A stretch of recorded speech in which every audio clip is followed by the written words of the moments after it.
What's up, guys? Got another new video here for you. This is Tuned In Sports. My name is Bryson. I'm Steve. And today we've got the Week 2 college football preview. Actually, excuse me, this is Week 3 now.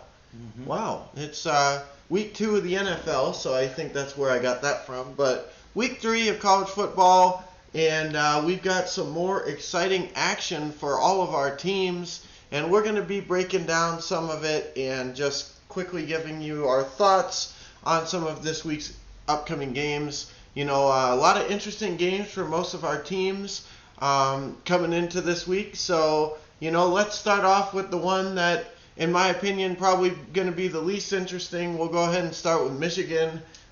They've got a game against Northern Illinois.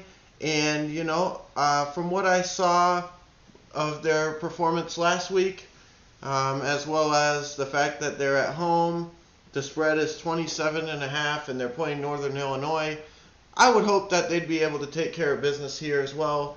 You know, in years past, I think sometimes you had to worry about games like this a little bit, but I feel like Jim Harbaugh is one of those coaches that, for the most part, is going to have the team ready to play and not take opponents lightly.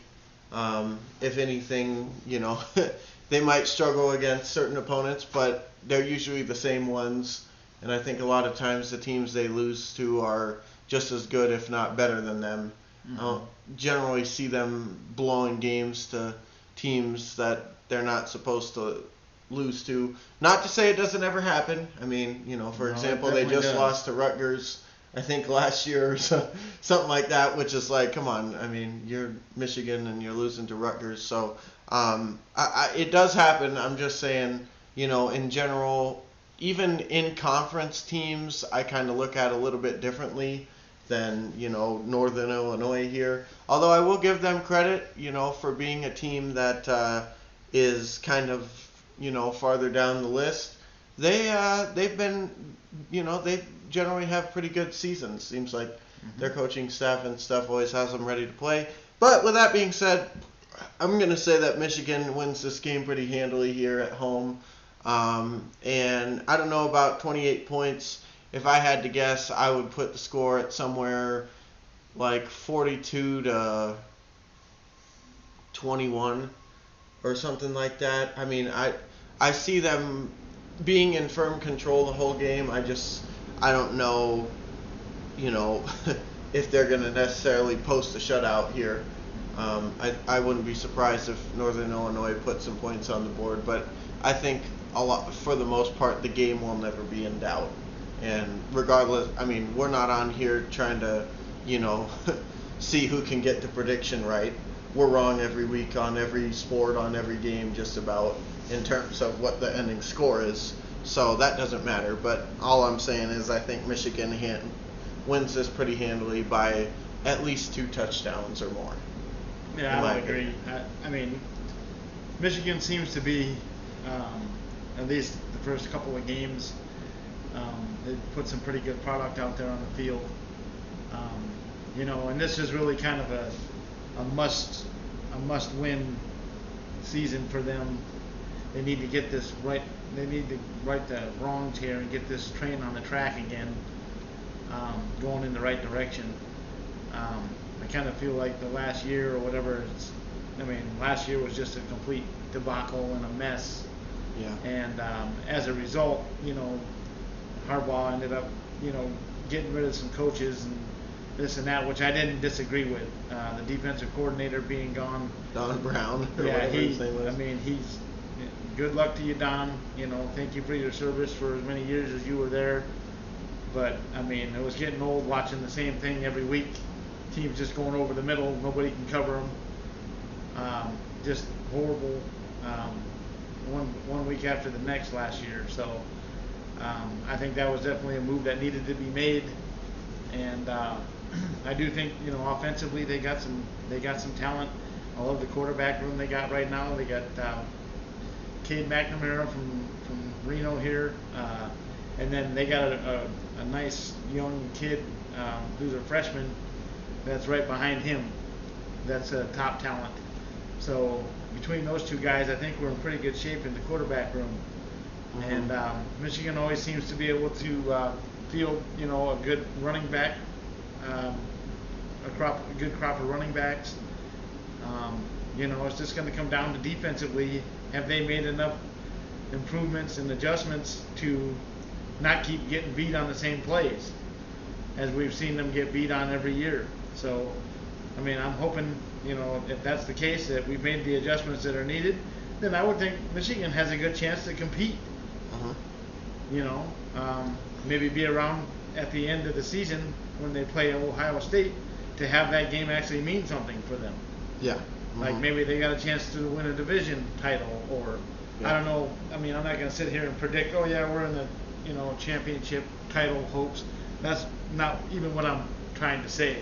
But it would be nice if we're actually in the running for a division. Yeah. Well, like you say, just have that last game actually mean something. Like, hey, if you win this game, then you may not be going to the college football playoff, but you actually can have a chance to play a mini football game. Or in the Big Ten title game or something.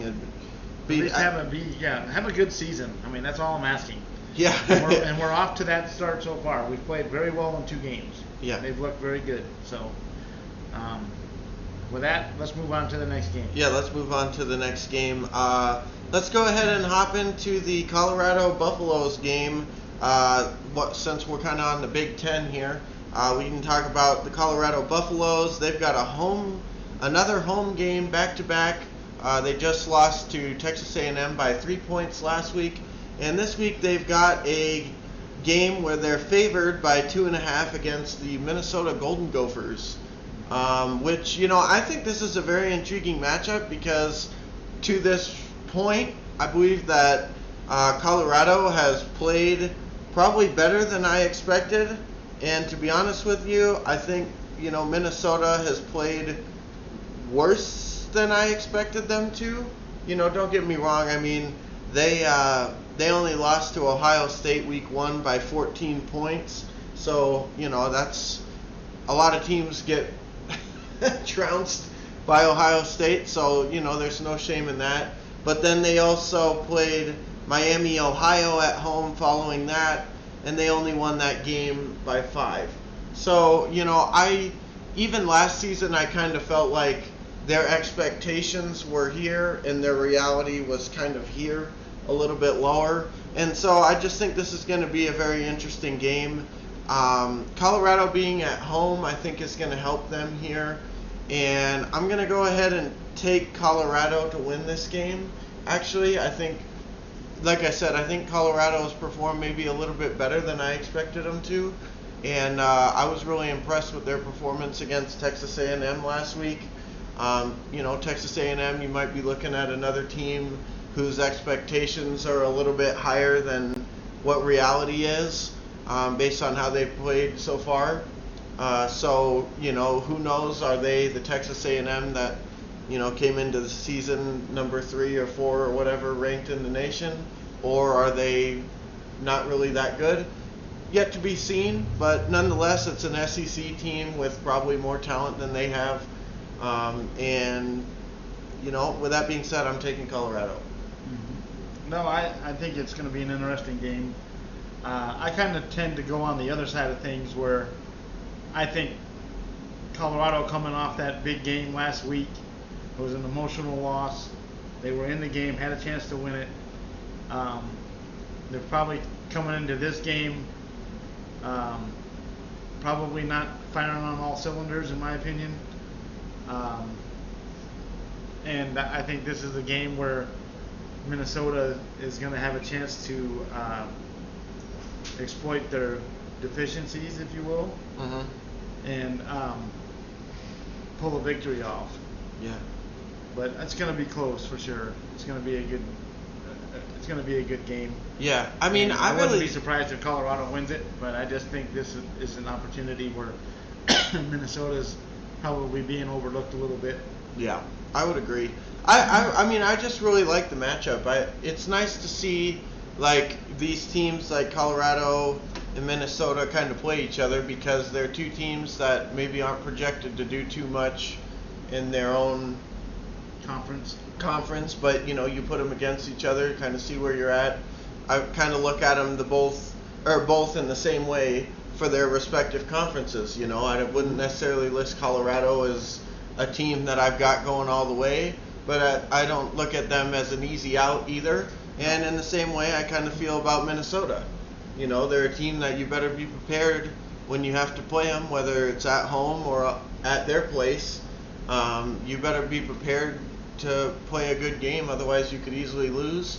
But with that being said, I wouldn't say I have the confidence that I'm taking them all the way to win the Big Ten either. They're just relatively solid. So when these kind of teams play against each other, it's always makes for good football. No, it's two solid programs, going in the right direction. Yeah, exactly. That too. That's the thing. I mean, Colorado's got a new coach. This is his second year now. Mm-hmm. So I mean, and last year they actually had some games where they looked really well. And we both know that it's all about recruiting. And if you can get recruiting, then your talent level is going up, and so is the wins. Yeah.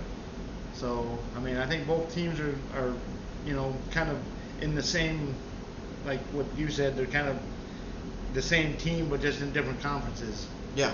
They're sitting in the same spot. Yeah, exactly. Where it's like, okay, yeah, we got some talent, we could feasibly be pretty good, but can we weather the storm against the good teams? Mm-hmm. So, yeah, agreed. That's exactly how I feel about it as well. So, with that being said, let's go ahead and move on to our next game/team. Let's talk about Florida State. They have a road game against Wake Forest next, and Wake Forest is 2-0, and Florida State is 0-2 after losing a close one against Notre Dame, and then another heartbreaking loss against Jacksonville State. Unfortunately, we weren't able to get a review out for you, but for some of you guys, it may have been fortunately because Bennett was, as they say, spitting piss and vinegar or whatever, and he was not the happiest camper out there. So, with that being said, they've got a game, their first in-conference game, coming against Wake Forest here. I don't know. It's hard to know what you have with this team. And I think really it starts up top with the coach. I don't know. I haven't been sold in what he's really been doing, and I mean, when you don't have a lot of confidence in the coach, I think it kind of stems down from there a little bit. Like, let's put it this way. I mean, I'm also not saying, oh, Wake Forest is the greatest thing since sliced bread. But let's put it this way. When you have a coach like Jim Harbaugh, I guess is a perfect example for Michigan. When he goes against another team that I'm not sure about, maybe, I'll probably take Michigan just simply based on I know and I have faith that he knows what he's doing. And so I'll take him just because I think he's probably going to be in a coach battle better than 9/10 of who he might be going against. And on that alone, I'd be favored to take him in Michigan because I believe in him. You know what I mean? Whereas Florida State, it's kind of the opposite thing. It's like I'm so kind of skeptical of this coach that on that alone, I almost kind of lean the other way. With that being said, I don't think that there should be that big of a difference in athletes. If anything, I would say it would lean more towards Florida State than Wake Forest here.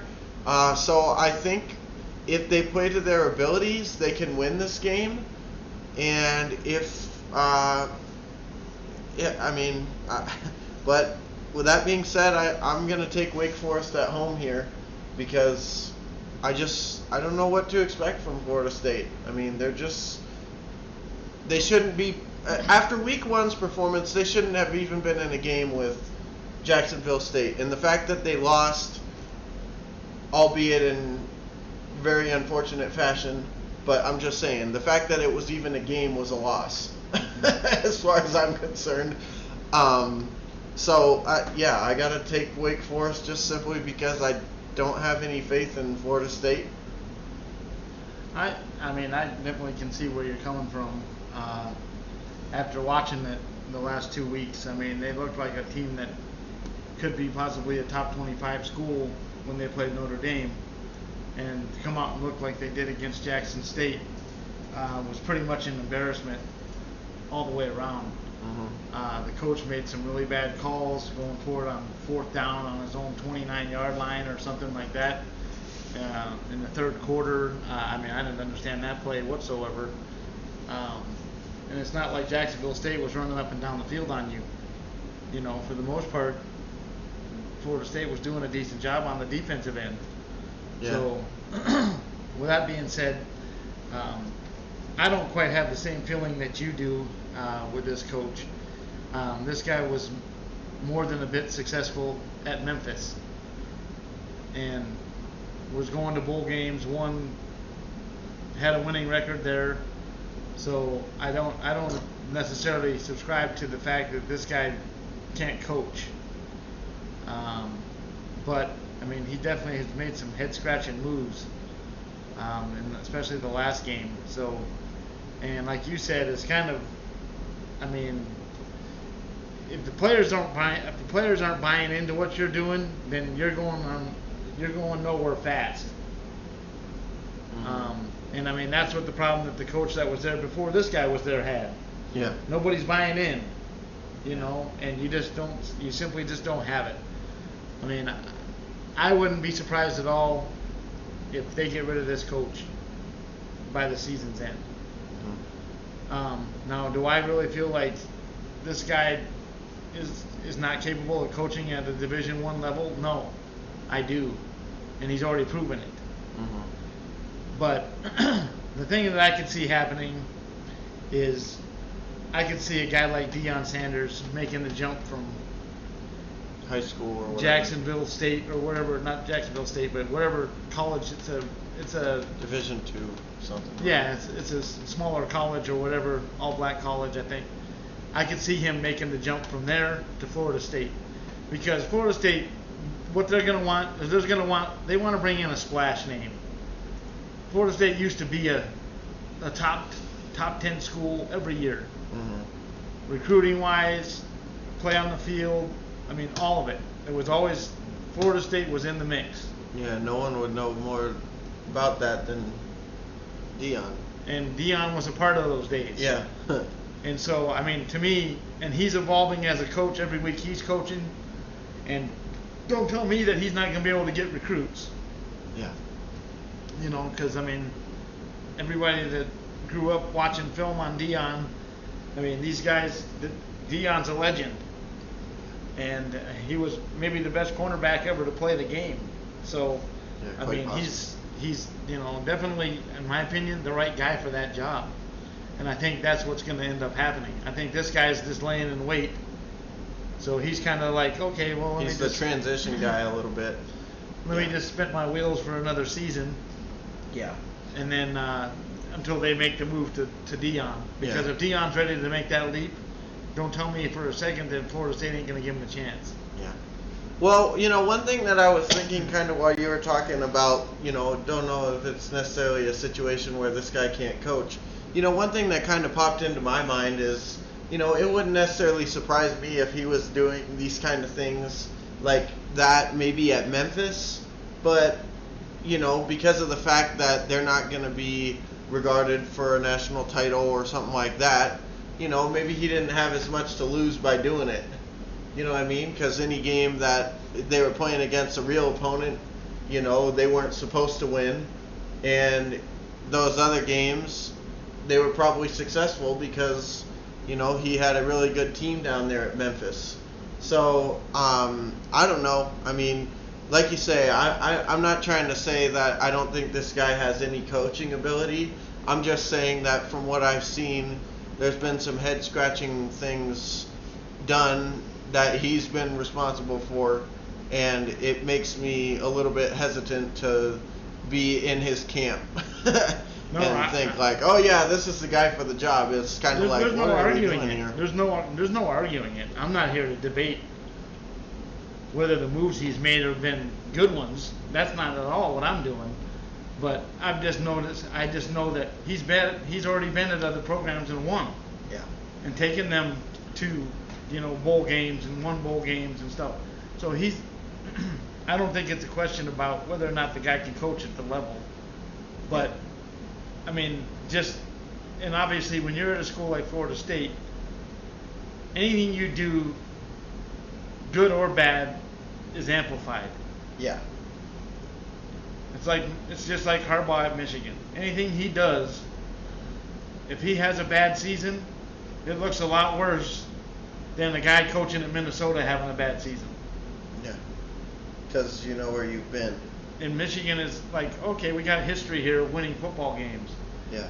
So, there's a lot more pressure being put on the situation where if you're not winning at Indiana, well, just stand in line because you're just behind the set of coaches that hasn't won there for years and years and years and years anyway. Yeah. So it's not anything that the crowd isn't used to seeing. You're just another name on the long list, and the short list is the ones that have actually, done something with it. Right. That's my point, though. It's like, there's different levels of expectations when you're coaching at a school like Florida State. And so anything that you do that looks bad or it's a mistake on your part gets amplified and blown out of proportion.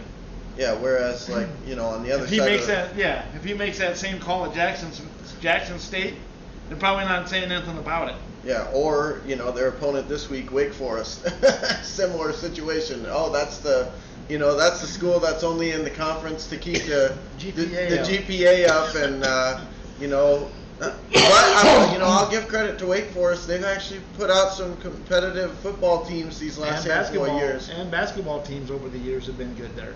So. Yeah, and specifically these last handful of years, seems like Wake Forest has a pretty good record most years. For a while, they were like not even making bowl games and liable to lose to Jacksonville State type teams. And lately, they've been picking it up. So I'll give them credit for that. But anyway, it should be an interesting game. Yep. Let's move on to the next one.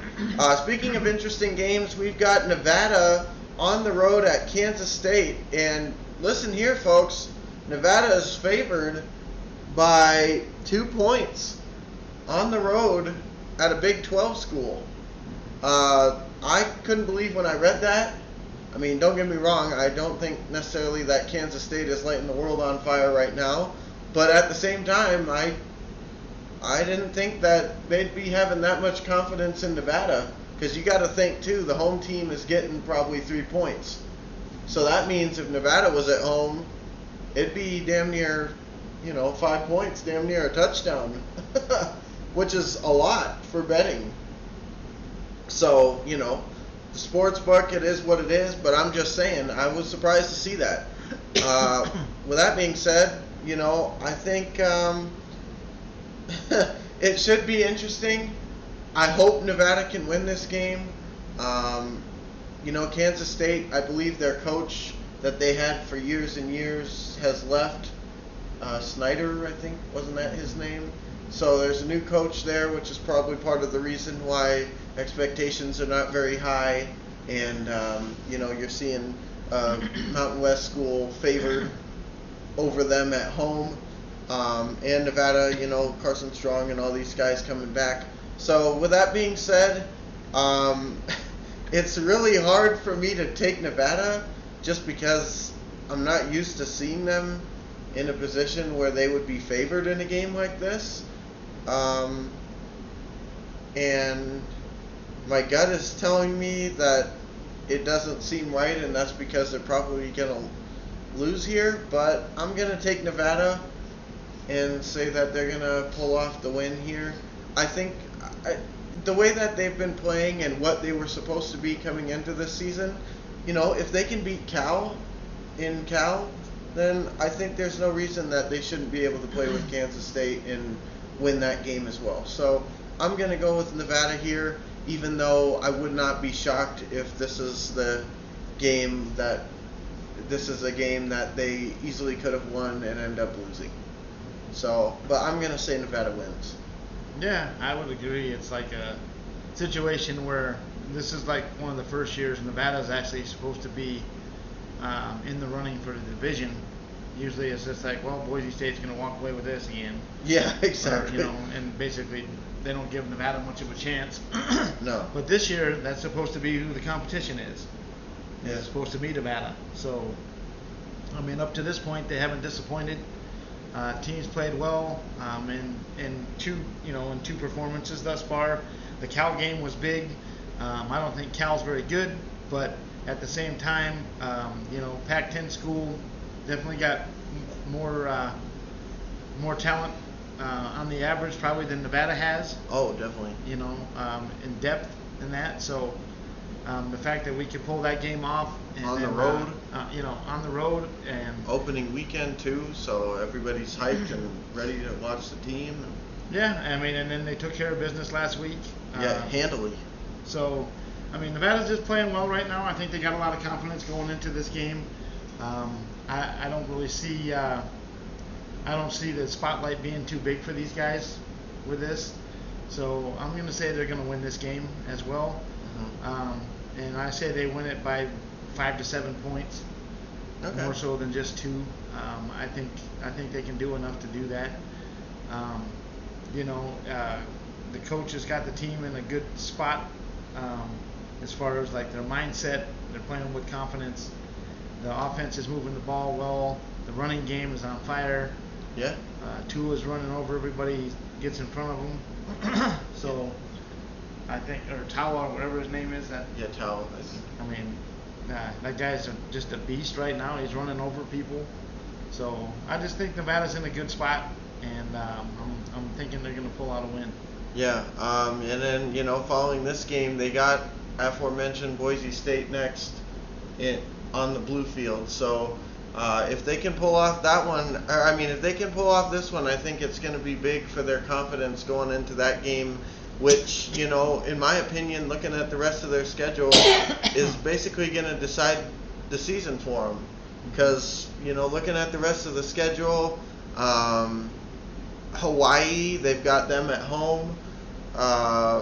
Fresno State at Fresno, they're always a game opponent. San Diego State's also on the road, another game opponent. But everybody else, at Colorado State, but I feel like they can win that one pretty handily. And everybody else is at home. And it's winnable. Yeah, and I would pick them over those teams anyways, even on the road. So, don't get me wrong, I'm not saying there's no tough games left, but I'm just saying in terms of season-deciding games, I feel like they get past this week and then they find a way to win in Boise State. Let's put it this way, no one should be favored against them.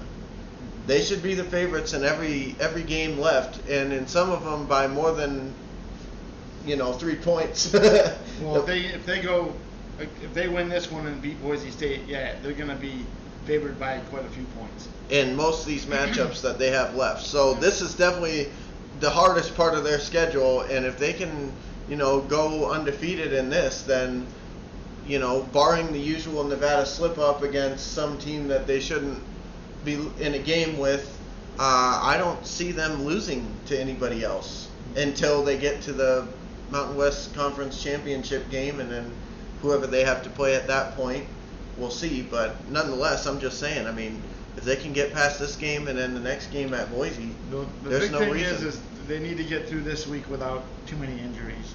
Yeah. Because they're going to need all hands on deck to beat Boise. Yeah, for sure. Because Boise's just the mainstay. And especially on the blue program. field. Yeah, they're just a solid program and create problems no matter who they face. Yep. So they're going to have all hands on deck for that one.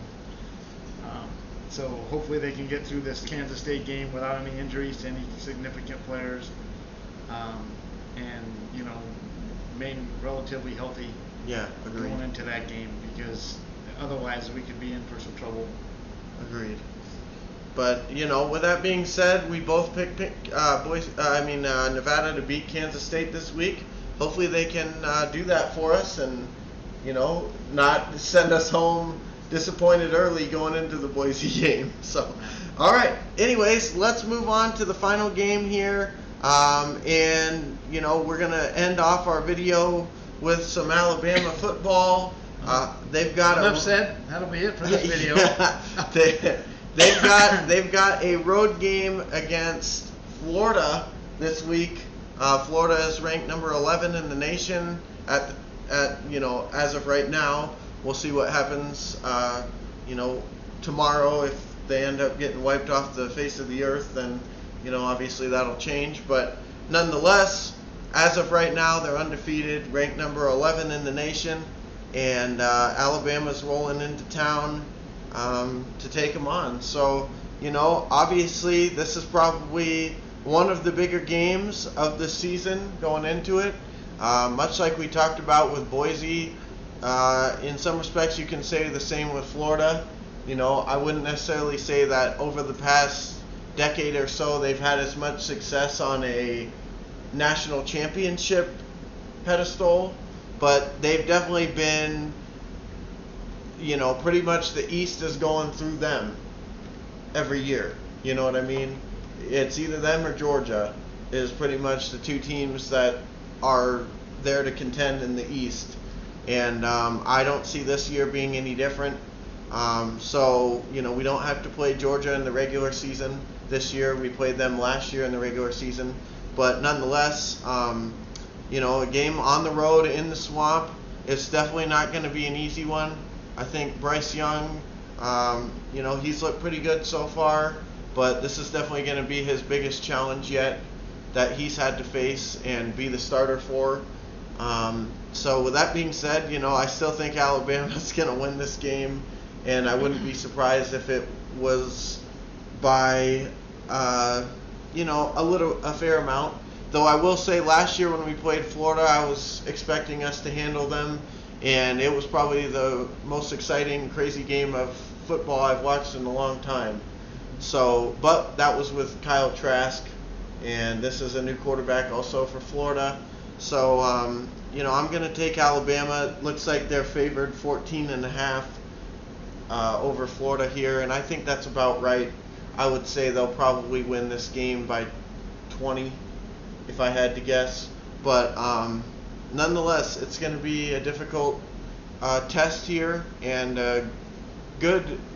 it'll be good to see where they're at, because I really think Miami was very much overrated at the beginning of the season, and I think even now they're still probably overrated. And in some respects, I think they overrated them that much just to make that Alabama game seem more interesting for people. But they wiped them off the face of the earth, and I don't think Florida's going to get demolished, but I don't think that this game will be in question by halftime. That's my take on it. It's probably a pretty accurate assessment of it, really. I would agree. I mean, let's face it, Alabama's just a factory of five-star athletes. Every year they lose top players, top linemen, and they just never miss a beat. They just go to the next season, boom. Okay, we'll just put out the next 5. We'll just put out the next all-pro receiver, all-star player. Yeah. The quarterback position often is overlooked at Alabama because they're always so dominant on the running game and offensive line and stuff that the quarterback generally doesn't get any credit for anything that happens. Yeah. Mac Jones is actually one of the first quarterbacks that's came through there. There's actually some hype about now. Yeah. Because he's starting at the pro level. So, yeah. But with that being said, that's neither here nor there.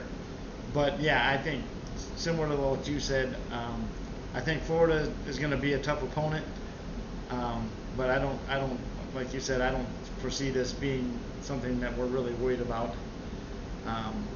But I think Florida can keep it within reason, within a 10 to 14 points. Mm-hmm. Yeah, I think that spread I could see like a 38-28 or. Yeah, no, I think that spread is more than fair. I could see it being a 10-point game if Florida plays well. Mm-hmm. Or vice versa, it could be a 30-point game if they don't. Yeah, exactly. But I think, we'll see what happens. I mean, Lord knows the SEC network or whatever is going to do their best job to try to make this game look like, oh, this is going to be a tough game. And I'm sure when you listen to BSPN on Saturday morning, all those guys, Herb Street and all the boys, will be sitting there trying to make a case for why Florida is going to be in this game. Yeah. And it's, obviously compelling television that they can do that, make people want to watch the game. But the reality of it is that you're just dealing with a totally different set of athletes. Yeah. When you come to most of these games against Alabama. Florida's one of the few teams that actually has athletes to match them. Yeah. And that's not all of the athletes. That's just a portion of. Yeah. Like they're starting wide receivers and stuff like that. They can play on a team like Alabama. Yeah, no, exactly. Those guys could play if they wanted. If they were at Alabama, those guys could probably be on the field. Yeah. Well, in Florida too. I mean, that's another school where you're not seeing a huge. I mean, again, in some respects, I feel like it's not really fair to compare really anybody to Alabama because they've just been so dominant. Yeah. But Florida's one of those schools too where you're putting in the second, third string guys. You're not seeing as huge of a drop off, kind of like Alabama. You know what I mean? Mm-hmm. You're putting in the backups, and they could start on a lot of other teams. And similar situation in Florida. Yeah. Their backups and stuff are not just throwaways. They're athletes. They're athletes. So they're a school that brings athletes. Yeah, exactly. So with that being said, that's why I say, I mean, a lot of times what happens with Alabama is, the teams that they play against, if they are able to stick around in the game, once you start getting into the later stages and, the bench and stuff starts playing more and more, they just can't keep up. Right. But with Florida, you're not going to see that as much. But the thing is for Florida, not that I'm a Gators fan or that I want them to win, but, the key for Florida, I think, is really just to hang around, stay in it, stay close enough, and try to make a few plays here and there, and just try to stay in it. Don't let's just the field. Well, exactly, and don't send the fans home early by being down by 17 before people. don't be down by. What I'm trying to say is don't be down by 17 by the time Johnny's got his popcorn. Got to the front of the popcorn line. You know what I mean? That's all I'm trying to say. Don't let this game get out of hand before you even, are warmed up. Don't let the first 3 times Alabama touches the ball result in touchdowns. While you're going 3 and out or something. Yeah. Yeah. I mean, you can't afford to get down by a butt ton against this team. You got to stay within range.